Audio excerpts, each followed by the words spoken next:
takdir adalah sesuatu yang kita nggak bisa ubah dan semua orang pasti udah ngerti itu nggak bisa diubah.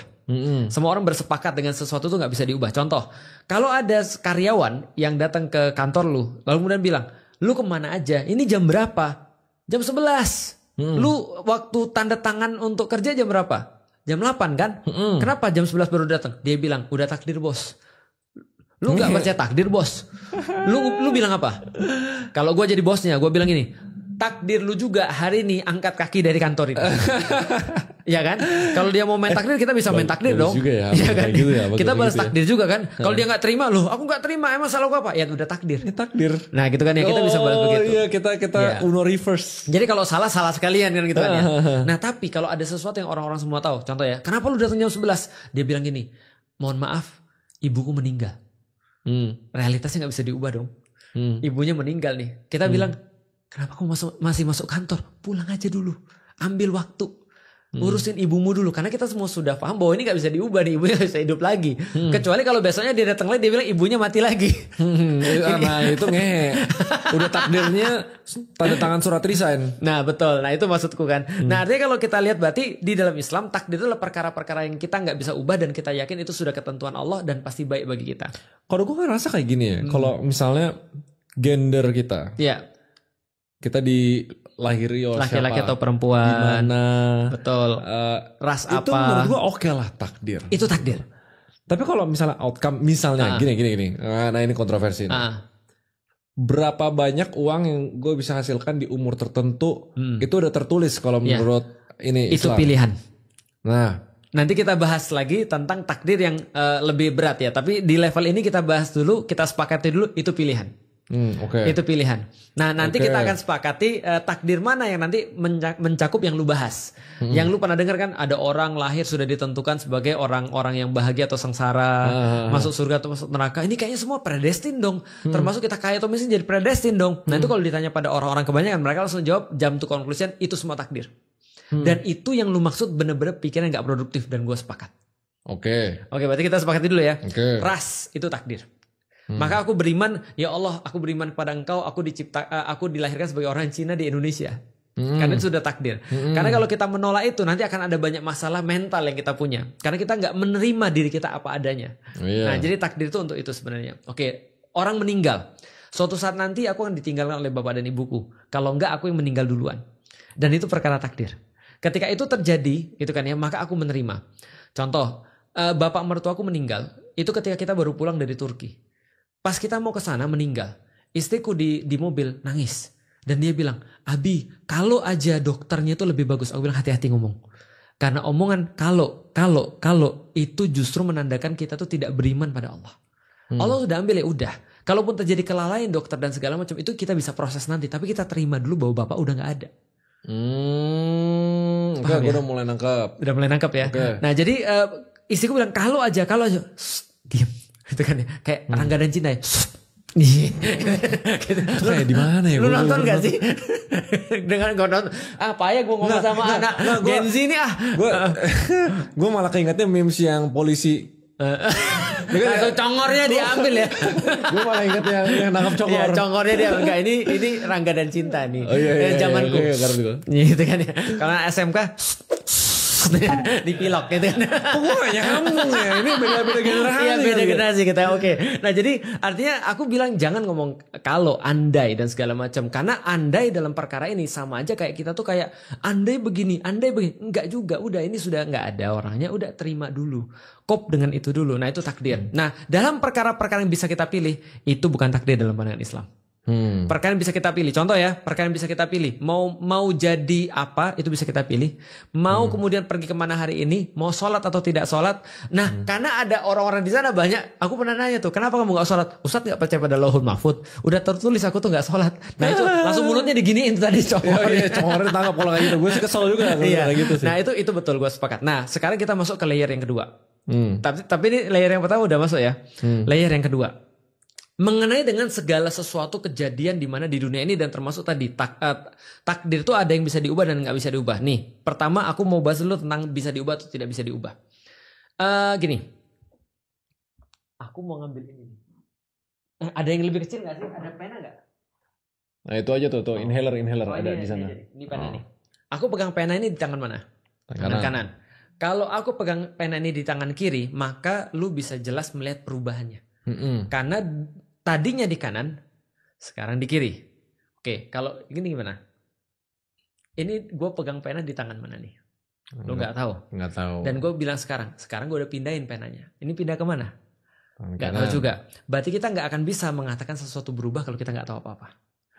Nah takdir itu kita benar-benar nggak tahu. Lauhul mahfud kita nggak pernah lihat. Takdir Allah kita nggak pernah tahu. Jadi kita mengatakan, contoh ya, ada hadis yang mengatakan gini. Siapa yang memperbanyak silaturahim maka umurnya diperpanjang. Itu ada hadisnya tuh. Tiba-tiba ada seorang kakek-kakek mati umur 100 tahun. Lalu kemudian cucunya bilang begini, kalau ini karena beliau suka silaturahim. Kalau nggak silaturahim mungkin dia 70. Itu sok tahu namanya. Karena we never know. Dia ditakdirkan berapa dan meninggalnya berapa setelah dia silaturahim. Maka perkara-perkara yang kita nggak tahu ini kita nggak bahas. Berarti simpelnya gini, kalau orang yang bilang, oh itu udah takdirnya gue, berarti dia ngelangkahin Allah. Karena dia sok tahu. Pembahasan kita selesai nih. Bener kan? Harusnya gitu kan? Lu udah kesimpulan itu. Oh, itu kesimpulan. Itu kesimpulan. Orang yang bilang ini takdir, dia ngelangkahin Allah berarti. Benar. Iya, ada kan? orang bilang ini takdir saya, berarti dia sudah playing gods. Iya. Ini playing God, betul. Ini yang terjadi. Nah itu kesimpulannya. Tapi sebelum kesimpulannya, muter-muter dulu. Iya, gue jadi nggak muter nih. Gitu. jadi gini, ketika kemudian kita nggak tahu itu berubah. Maka sebenarnya kita nggak bisa bilang itu berubah. Berarti ada orang bilang takdir ada, misalnya ada ulama bilang, walaupun ini cara mereka untuk menyederhanakan ya. Ada ulama bilang bahwasanya ada takdir itu ada yang bisa diubah dan nggak bisa diubah misalnya. Nah kita tahu mana yang bisa diubah, orang kita nggak tahu semuanya. Gitu maksudnya. Nah contoh kayak gini bisa, ini gara-gara aku begini, lantas aku ini lagi berubah takdir. Who knows? Jangan-jangan kamu memang ditakdirkan begitu. Contoh misalnya gini, ada orang tinggal di Jakarta, tiba-tiba dia pindah ke Bogor kayak aku. Lalu aku bilang, aku sekarang merubah takdirku. Yang dulunya tinggal di Jakarta menjadi tinggal di Bogor. Siapa ngomong? Siapa tahu takdirnya memang aku dari Jakarta terus ke Bogor. Paham gak sih maksudnya? Nah jadi dalam perkara-perkara yang kita tidak ketahui ini, kita benar-benar tidak boleh bahas. Benar. Nah itu Islam tuh. Jadi sesederhana itu. Simpelnya gini, kalau gua rekap ya. Ini ada masa depan, ini ada masa lalu. Gitu loh. Apapun yang terjadi di masa lalu. Takdir mengatakan berarti lo harus menerimanya. Itu satu ya kan. Tapi yang sering sudah orang kejadian kita harus menerimanya. Ya, menerima gitu. Bagus. Tapi mereka tuh nyampur yang ada di masa lalu ke masa depan. Gitu kan. Pas mereka udah menjadi cenayang dan udah punya sixth sense dan lain-lain, takdirku akan segini, dia bukan menerimanya itu namanya. Mungkin tambahin kayak gini, takdir berarti dia merekayasa. Merekayasa. Bahkan berarti udah jadi Tuhan dia. Udah jadi Tuhan. Betul. Udah jadi cenayang. Betul. Gitu kan. Ketika dia bilang aku memang dilahirkan jadi orang bodoh. Berarti dia sudah melangkahi takdir. Atau mungkin gini, bahkan kalau berlaku di masa lalu ya. Misalnya kayak kita telat. Misalnya. Oh ini takdir mengajarkan kita untuk menerimanya. Tapi menerimanya lalu bekerja lebih keras lagi gitu. Nah. Apa mungkin harus ada tambahan itunya gitu. Itu betul. Itu keren banget. Jadi kita terima. Misalnya kita telat nih. Betul. Takdir oke, kita terima bahwa kita telat. Tapi bukan berarti kayak tidak melakukan apa-apa setelah itu. Perbaiki, ngakui kesalahannya gitu. Betul. Itu pembahasan yang lain lagi, lu tau gak? Itu pembahasan di dalam surat Al-Baqarah. Lu lagi pindah ke pembahasan antara Adam dan Iblis. Adam dan Iblis. Iblis itu gak mau terima kesalahan. Adam terima kesalahan. Dan ada bedanya. Ketika Adam menerima kesalahan, dia jadi orang yang mulia. Iblis tidak terima kesalahan, dia jadi orang yang paling hina. Jadi makhluk yang paling hina. Itu jarang menerima kesalahan. Tapi lu bener banget. Jadi gini, tau gak lu problemnya apa? Allah itu tidak punya past, present, and future. Oh iya, konsep timeline tuh nggak punya. Berarti ketika Allah bilang aku tahu semuanya, bahkan siapa yang masuk surga aku tahu, dan siapa yang masuk neraka aku tahu, dan aku tahu siapa yang dilahirkan untuk sengsara dan siapa yang dilahirkan untuk bahagia, Allah tahu. Itu wajar nggak kalau Allah bilang begitu? Wajar, karena dia di luar kita. Tapi ketika kita mau playing gods, jadi seolah kita bilang, oh kalau gitu Allah sudah tahu dong kita masuk neraka, ngapain kita ibadah? Nah itu ketika itu dia jadi playing gods. Padahal pengetahuannya Allah itu tidak berarti memaksa manusia. Gua masuk ke level selanjutnya kalau gitu, karena level kedua terlalu mudah bagi lu. Gua masuk level ketiga. Ini agak berat nih.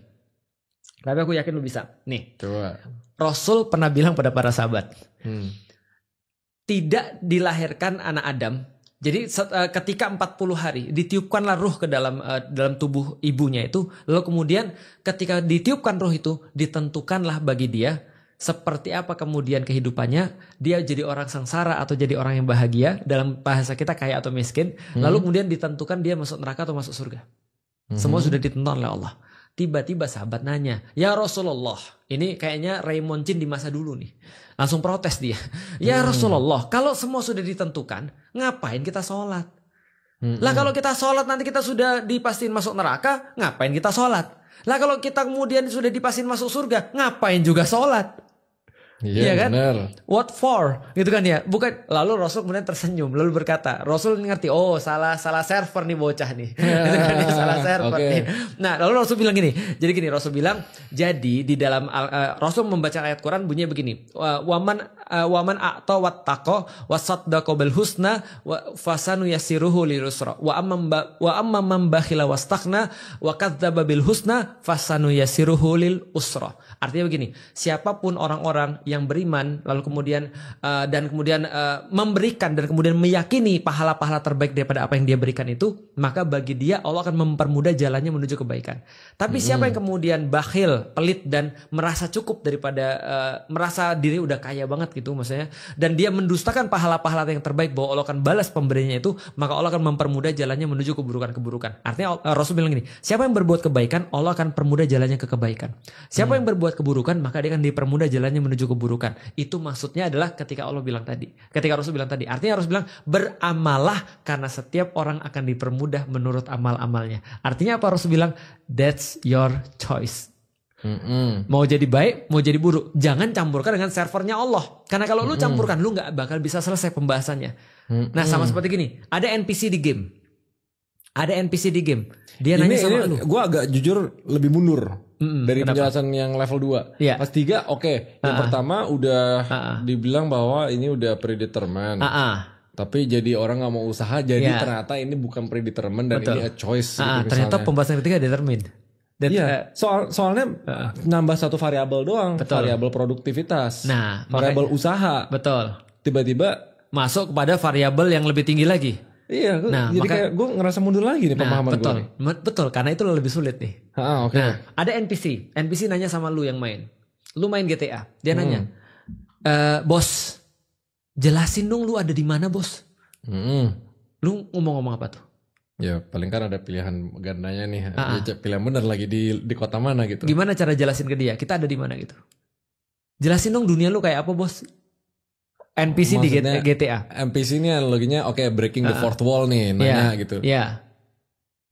Lagi di video game? Enggak, bukan, dia di video game. Lu di dunia nyata. Dia nanya, "Bos, dunia lu kayak gimana sih?" Oh, gue di real world gitu loh. Oke, terus dia bilang, "Real world tuh kan aku juga di real world." Lu bilang apa? Real world yang beda dengan lu. Iya. Bedanya apa? Lu bilang apa? Lu digital bukan analog gitu misalnya. Digital analog tuh apa? Ya ngerti. Terus dia bilang gini, "Bos, apakah aku bisa memilih?" Nyatanya di game tuh dia bisa milih. Tapi apapun pilihannya kan kita udah tahu. Ya kan ya. Artinya kita nonton apa. Terus dia nanya lagi gini. Oh oke. Dimensinya beda ya. Berarti yang cuma bisa ngomong sebenarnya ya Allah. Kesimpulan yang sangat shortcut. Yang cuma bisa ini takdirnya apa itu cuma Allah udah. Tidak hak kita. Siapapun manusia yang bilang bahwa ini takdirku akan begini berarti pasti dia salah. Maka apa yang Allah bilang itu yang haknya Allah doang. Paham maksudnya? Paham. Gue padahal mau jelasin tentang lokasi tadi. Lu gue langsung nangkap. Pas yang analoginya kan kalau di game itu, gue tuh Allahnya kan. NPC itu manusianya gitu. Pasti nanya. Oh ngerti. Memang mudah menjelaskan pada lu. Jadi itu ngerti. Kita gak usah panjang nih berarti ya. Padahal gue masih nyimpen banyak dalil yang lain loh. Simpelnya gini. Soalnya belum selesainya gini. Ini kan kita mau nge-konklusin keluar dari penjara pikiran. Betul. Karena mayoritas yang menurut gue ya, mayoritas yang nonton masih ada salah persepsi soal takdir lebih ke kayak gini. Then what's next? Iya. Kan kita udah membuat dari tadi awalnya bisa tidak bisa ke bisa ya. Kognitif itu ya. Kognitif dari tidak mau dari tidak tahu ke tahu. Oh ya dari tidak tahu ke tahu. Anggap ya semuanya udah tahu nih tentang takdir sekarang udah nggak bisa disalahgunakan untuk dan diucapkan yang dari ikhtiar. manusia. Ya untuk yang ikhtiar gitu. Nah, terus selanjutnya gimana ya? Yang selanjutnya lupa gue tadi kedua. Yang kedua afektif dari mau tidak mau ke mau. Tidak mau ke mau. Gue asumsi semua yang nonton di sini udah itu mau ikhtiar. Mau. Iya. Ikhtiar gitu loh. Gimana cara bisanya? Praktiknya. Untuk lepasin takdir itu tanpa mau nggak mau nih sosial kan tetap ini ya kayak. Betul. Kita nggak bisa ngomong kita nggak percaya takdir ya, tapi mungkin apa ya? Gitu. Oke, gimana kemudian memperbaiki pemahaman lu yang tadi ya? Sebenarnya lu nggak salah sih, pemahaman lu tuh lu menolak pemahaman yang salah yang tadi kita bahas itu. Bahwasanya ya cuma Allah yang berhak bilang takdir, benar banget, dan itu tidak porsi kita. Kalau kita kemudian bilang takdir itu pasti salah jadinya. Nah maka kita cuma beriman aja, karena kan Allah yang ngomong kita tinggal menerima aja. Oke, kalau gitu praktiknya seperti apa? Nih coba lihat ya. Ketika misalnya contoh dalam satu kehidupan lah, dia udah tahu bahwasanya Allah itu menakdirkan pasti kemudian yang baik bagi dia. Dan kemudian dia itu kemudian melakukan sesuatu itu semua tergantung dia, ikhtiar dia dalam perkara-perkara yang dia bisa pilih. Dan dalam perkara-perkara nggak bisa dia pilih, dia tinggal bilang ini, ya Allah semoga aku disabarkan untuk menerima ini. Maka sesederhana ini di dalam Islam, kata-kata di dalam suratul Fatihah. Balik lagi suratul Fatihah. Iyyaka na'budu wa iyyaka nasta'in. Lu tahu arti nasta'in apa? Ista'inu adalah kalimat yang menggambarkan satu aktivitas khusus, yaitu adalah minta tolong ketika seluruh cara sudah dicoba dan itu not work. Itu ista'inu. Artinya adalah ketika kita cuma minta tolong pada Allah, itu namanya nyuruh Allah. Ya Allah ini ada barang, angkatin dong, itu namanya nyuruh. Tapi kalau kita udah ngangkat, gak bisa pakai tangan. Pakai apa lagi? Pakai Iron Man, sarung tangan Iron Man, gak bisa nih. Apalagi misalnya kita pakai katrol, nggak bisa juga. Baru ya Allah ini benar-benar nggak bisa nggak tolong aku. Artinya dia akan bekerja sampai satu titik yang benar-benar dia sudah pol, nggak ada lagi yang lain. Baru kemudian dia bicara. Kalau sudah nggak bisa, semua nggak bisa, dan dia benar-benar kemudian sudah melakukan semuanya, ini takdir. Produktif nggak orang? Tapi kalau misalnya dia kemudian belum melakukan semua itu, ini belum sampai titik itu. Tapi rentan untuk, let's say kalau pertama dia ngelakuin itu dengan baik gitu loh. Tapi lama-lama, you know how manusia. Betul. Manusia. Dia akan break. Mengkompromi. Betul. Awalnya sih memang dia semaksimal mungkin nih sebelum dia akhirnya bilang oke, ini takdir. Tapi manusia tuh rentan mengkompromi. Nah makanya di dalam salah satu hadisnya Rasul bilang kalau sudah bicara takdir tinggalkan, nggak usah bahas. Karena itu nanti akan jadi nggak produktif. Itu di hadisnya. Ada. Ketika sudah bicara tentang takdir tinggalkan, ketika berbicara tentang sahabatku tinggalkan. Artinya itu tidak perlu dibahas karena hampir semua urusan manusia tuh bisa untuk diubah seperti kata lu di awal. Coba gua kasih tau dikit ya. Muhammad Al-Fatih. Muhammad Al-Fatih dulu dia harus punya satu strategi yang benar-benar nggak terduga, sehingga kemudian dia bisa menang untuk membebaskan Konstantinopel. Apa idenya tahu? Mindain kapal dari satu selat selat Bosforus kepada Teluk Tanduk Emas. Dan kapalnya dipindahin harus ditarik di atas bukit tingginya 86 meter, lalu kemudian panjangnya sekitar 1,5 km, 1,5 km. Apa kata prajuritnya? Gak mungkin, mustahil ini, gak mungkin. Tahu apa kata Muhammad Al-Fatih? Jangan bilang mustahil sebelum kamu mati mencoba. Sebelum kami mati mencoba. Kamu mati mencoba. That's it. Sebelum kami mati mencoba. Berarti kalau kamu sudah mati, benar mustahil. Iya. Takdir works like that. Takdir itu seperti itu. Contoh ya, kita nggak akan, we never know takdir kita, karena yang berhak ngomong takdir hanya Allah. Cuma hanya Allah. Berarti kita bagian apa? Ikhtiar. Iya. Jadi manusia tuh lebih, menurut gue ya, gue suka banget konsep tawakal, ikhtiar, istiqomah. Betul. Itu 3 sebenarnya digabungin gak sih? Atau 2 lebih common, tawakal, ikhtiar doang? Mau kasih tahu yang belum gue kasih tahu ke lu ketika bahas tentang tawakal. Apa? Tawakal itu bagian daripada takdir itu bagian daripada tawakal. Oh. Iya, berarti kalau orang udah tahu udah selesai takdir itu sebenarnya. Sebenarnya contoh gini ya, yang lu lihat sehari-hari aja. Misalnya contoh ya, kita kehilangan orang tua kita mungkin satu saat nanti, atau orang tua kita pernah orang tua yang kehilangan anaknya lah. Dia kan benar-benar grieving kan ya. Tapi ketika dia bisa orang-orang yang ada di Marijoa, yang kemarin dibombardir itu. Ketika anaknya meninggal dia bilang gini, ya Allah, aku memahami ini takdirmu, buat hatiku menjadi tenang dan buat lidahku untuk mengucapkan sesuatu yang kau ridho. Itu berarti takdir. Nah itu membantu mereka banget kan. Nah termasuk kemudian ketika kita dilahirkan sebagai orang yang tadi berkulit putih, sipit, kita tahu takdir kita seperti apa. Ada orang dilahirkan kemudian cacat misalnya, dia kemudian ridho pada takdir. Anak autis itu takdir. Menerima sesuatu yang tidak bisa diubah misalnya. Betul. Karena banyak orang loh yang kayak kehilangan. Nih kematian itu sesuatu yang pasti. Iya kan. That's it. Contoh. Realitas. Jadi itu tuh membantu orang untuk bisa menerima realitas. Iya. Karena sering mereka kalau nggak ngerti konsep takdir bahwa semuanya itu bisa diubah, pokoknya semuanya ngerasa semuanya bisa diubah.